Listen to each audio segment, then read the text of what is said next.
इसलिए मैं आपको बता दूं कि इस मुद्दे में कोई विपक्ष नहीं है। राम सेतु, राम मंदिर के मुद्दे पर तो बाबरी और राम मंदिर ये आमने सामने है, लेकिन राम सेतु के मुद्दे पर कोई विपक्ष नहीं है। राम सेतु किसी को तोड़कर या उसको तोड़कर किसी पे कुछ बनाया नहीं गया है, ये निर्विवाद है, लेकिन फिर भी इसको विवाद का केंद्र बनाया जा रहा है।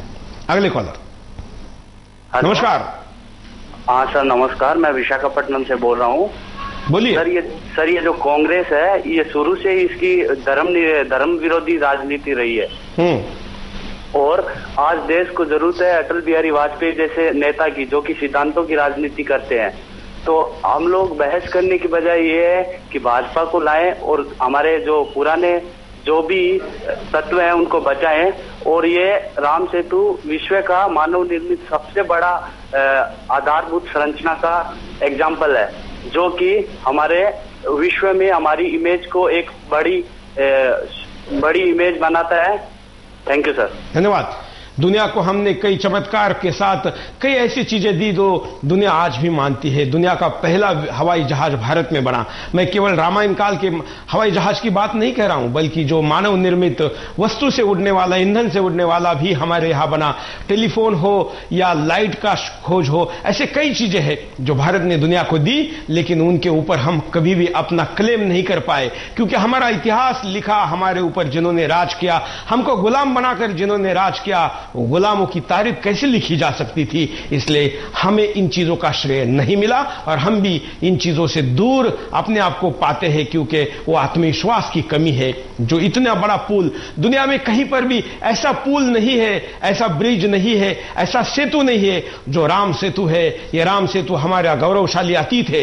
यह इंजीनियरिंग का एक ऐसा नमूना है जिसके पढ़ाई के लिए अब तक 100 से ज्यादा लोगों ने पीएचडी का अध्ययन शुरू किया है, लेकिन सरकार को उसको संवर्धित कर दुनिया के सामने रखने के बजाय या उसके ऊपर स्टडी करके, मुंबई में एक ब्रिज अभी बना है जिस ब्रिज के ऊपर सरकार ने हजारों करोड़ रुपए लगाए। अगर इसके ऊपर अध्ययन होता है, इसके विज्ञान को खोजा जाता है, उसको पुनर्जीवित किया जाता है, तो भारत में ऐसे कई द्वीप है जिनको जोड़ने के लिए ऐसे सेतु बनाए जा सकते हैं और जिस पर हजारों करोड़ रुपए खर्चा बच सकता है। लेकिन सरकार इस दिशा में जाने के बजाय उल्टे कदम चल रही है और उसका नुकसान देश के आस्था के साथ साथ अर्थ को भी हो रहा है। अगले कॉलर। सुरेश जी नमस्कार। नमस्कार। मैं गणेश गुप्ता दिल्ली करोलबाग से बोल रहा हूँ। आपका बहुत बहुत धन्यवाद। आप इतने अच्छे प्रोग्राम देते हैं। ये जितने छदम हिंदू हैं, हाँ। ये सभी लोग इसके साथ हैं और ये बिल्कुल गलत है इसको तोड़ना, और ये अविवेकपूर्ण और मूर्खतापूर्ण कर्म है। ये बाबरी मस्जिद तोड़ के बनाने करते हैं और हमारे मंदिर को और हमारे जितने ये धरोहर है इनको ये तोड़ने की बात करते हैं। इनको समूल नष्ट कर देना चाहिए और हमें मुसलमानों से ज्यादा खतरा ये जितने छदम हिंदू हैं इनसे हमें बच के रहना चाहिए। धन्यवाद। वीडियो कॉलर के पास चलते हैं। नमस्कार। हेलो, बोलिए। हाँ जी, ये सरकार जो कह रही है 800 करोड़ रुपया हमारा खर्च हुआ है, तो सरकार के अपने घर से लेके आई थी, वो भी तो हम लोगों का दिया हुआ टैक्स है। और जो बाहर पड़ा हुआ है 400 लाख करोड़ रुपया ब्लैक मनी जो इनकी, वो क्यों नहीं लेके आती वहां से? बिल्कुल, धन्यवाद। काला मनी जो भारत का पैसा विदेश में पड़ा है उसको अगर भारत में लाती है तो ऐसे कितने ब्रिज बन सकते हैं, लेकिन सरकार इस ब्रिज को तोड़कर चंद पैसे बचाना चाहती है। और 800 करोड़ रुपए की जो हवाला दिया जा रहा है वो भी इस देश के लोगों का ही है। फिर भी मैं कहता हूं कि सरकार को 800 करोड़ रुपए अगर चाहिए तो उससे ज्यादा धन ये इस देश की जनता देने को तैयार है। सरकार झोली दे के बाहर निकले, क्या उनके पास पैसे नहीं है और ये सेतु तोड़ना जरूरी है तो ये पैसे भी इस देश की जनता दे सकती है। अगले कॉलर। नमस्कार। हेलो। हाँ बोलिए। हाँ सर, सुनील जी नमस्कार। हाँ, मैं कैलाश चौधरी बोल रहा हूँ। हेलो। बोलिए। हाँ सर, राम सेतु नहीं तोड़ना चाहिए था। ये हिंदुओं का आस्था का केंद्र है। अगर कांग्रेस सरकार रही तो हिंदुओं से जुड़ी हर चीज तोड़ दी जाएगी। इसलिए सर मेरा एक ही नारा है कि कांग्रेस हटाओ, देश बचाओ, मोदी लाओ, देश बचाओ। अगले कॉलर। नमस्कार। नमस्कार जी, बोलिए। हम लखनऊ से बोल रहे हैं सर। हाँ। और ये सरकार घोटाले करा के टाइम कहाँ है तोड़ने का, तो कोई पब्लिक को भूल जाती रहती है, कहीं राम मंदिर कहीं इस मस्जिद में कहीं उसमें। हाँ जी, धन्यवाद। वीडियो कॉलर के पास चलते हैं, आप भी कॉल कर सकते हैं, अपनी बात को रख सकते हैं। नमस्कार, बोलिए।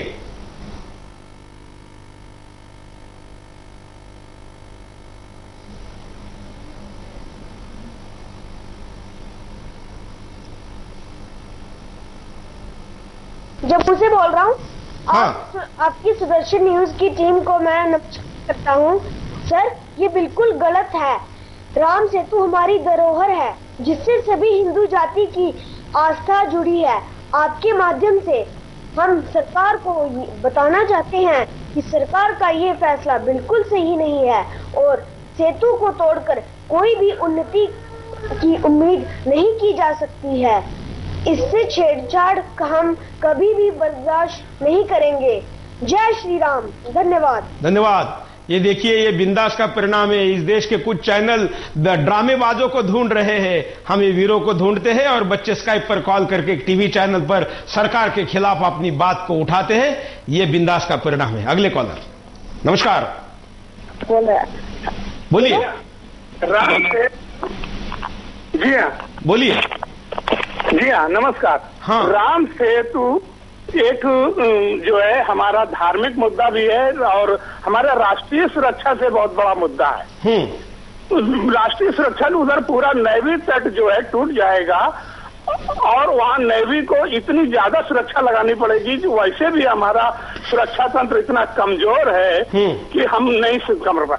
और ये पूरा तमिल और आंध्रालय डूब जाएगा जब भी कभी सुनामी आएगा और सारा का सारा हमारा क्षेत्र समुद्र में चला जाएगा, हमारा क्षेत्रफल भी कम हो जाएगा। और ये भारत की अस्मिता से जुड़ा मुद्दा है सर, ये किसी धर्म और राजनीति से जुड़ा मुद्दा है। सरकारें आती हैं और चली जाती हैं, लेकिन इसका भुगतना तो जो पीढ़ियां भोगेंगी, इसका सरकार की किसी भी सरकार को कोई हक नहीं है। कोई भी सरकार आए या जाए, इससे कोई फर्क नहीं पड़ता। इस राम सेतु को तोड़ना बहुत ही गलत और मूर्खतापूर्ण निर्णय है। धन्यवाद। हम आपको दिखाते हैं कि राम, आस्था और साजिश। ओम त्र्यंबकं यजामहे सुगंधिं पुष्टिवर्धनम् उर्वारुकमिव वन्दनां मृत्योर्मुक्षीयमामृतात्।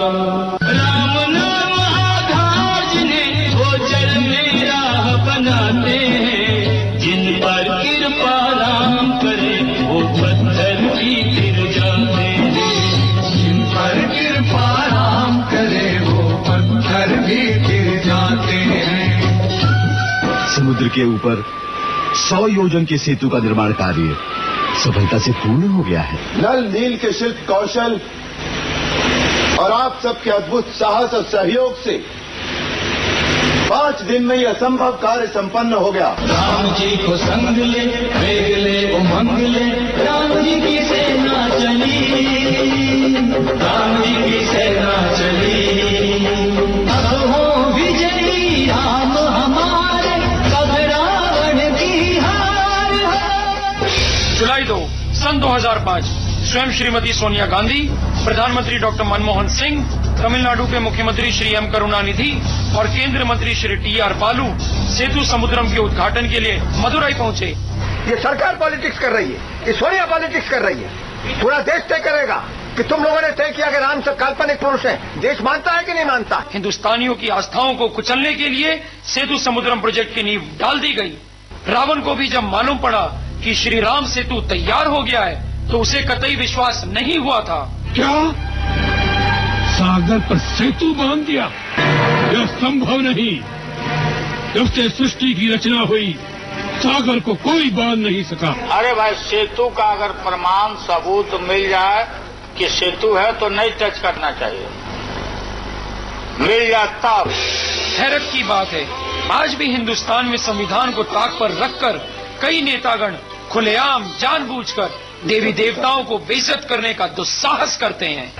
यार, ராமன் எந்த பொறியியல் கல்லூரியில் படித்து இன்ஜினியரானவன்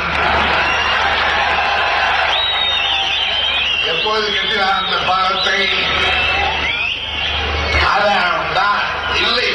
करुणानिधि को तो मैदान में बाद में उतारा गया, सबसे पहले कांग्रेस के कुछ मंत्रियों की देखरेख में धार्मिक आस्थाओं का गला घोटा गया। 12 सितंबर सन 2007 केंद्र सरकार ने सुप्रीम कोर्ट में एक एफिडेविट दाखिल किया।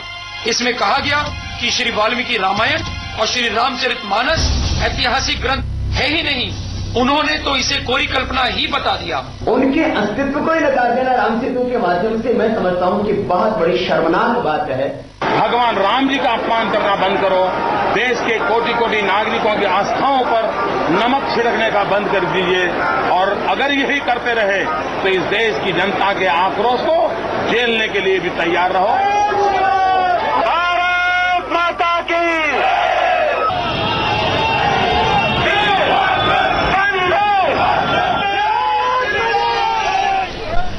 कई कॉलर हमारे साथ जुड़े हैं, कई लोग अपनी बात को कहना चाहते हैं, और रिकॉर्ड ब्रेक कॉल जब आते हैं उसमें से आज का ये बिंदास है कि स्काइप पर भी लगातार और टेलीफोन पर भी लगातार इतने कॉलर हैं कि हम उनको हैंडल नहीं कर पा रहे, लेकिन कुछ कॉलर को हम जरूर मौका देंगे। अगले कॉलर, नमस्कार जी, बोलिए।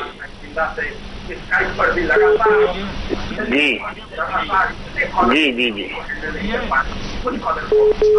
जी जी मैं कौशल सक्सेना बोल रहा हूँ सर।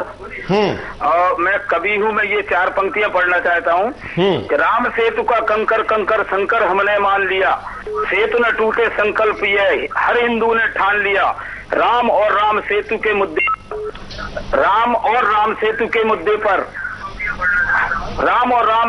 मुद्दे पर मच रहा बेतुका प्रलाप है, और कुर्सी तुम्हारी मम्मी है तो राम तुम्हारा बाप है। धन्यवाद। हम कॉलर को कहेंगे कि अपना कॉल इसी कार्यक्रम में तुरंत सुनने के चक्कर में कुछ सेकंडों का डिले हो जाता है। इस कार्यक्रम का पुनः प्रसारण रात को 11 बजे, सवेरे 9 बजे और कल दोपहर में 3 बजे फिर होता है। इसको तब आप देख सकते हैं, और इंटरनेट पर इसको आप कभी भी देखने के लिए www.sudarshannews.com पर भी देख सकते हैं। अगले वीडियो कॉलर, नमस्कार, बोलिए। नमस्कार सूरज जी।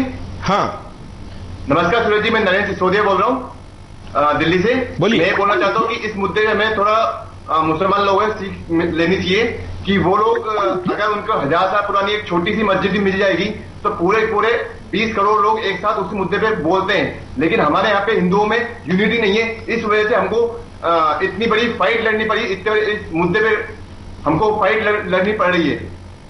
धन्यवाद। अगले कॉलर के पास चलते हैं। नमस्कार जी। नमस्कार। हाँ बोलिए। सीपी वशिष्ठ हनुमानगढ़ राजस्थान से बोल रहा हूँ जी। हाँ। राम सेतु भारत के करोड़ों हिंदुओं की आस्था का प्रतीक है। करोड़ों हिंदुओं की भावना इस सेतु से जुड़ी है। राम सेतु सरकार को नहीं तोड़ना चाहिए। सरकार को हिंदुओं की भावनाओं का ध्यान रखना चाहिए। इस पर मैं 2 पंक्ति बोलना चाहता हूँ।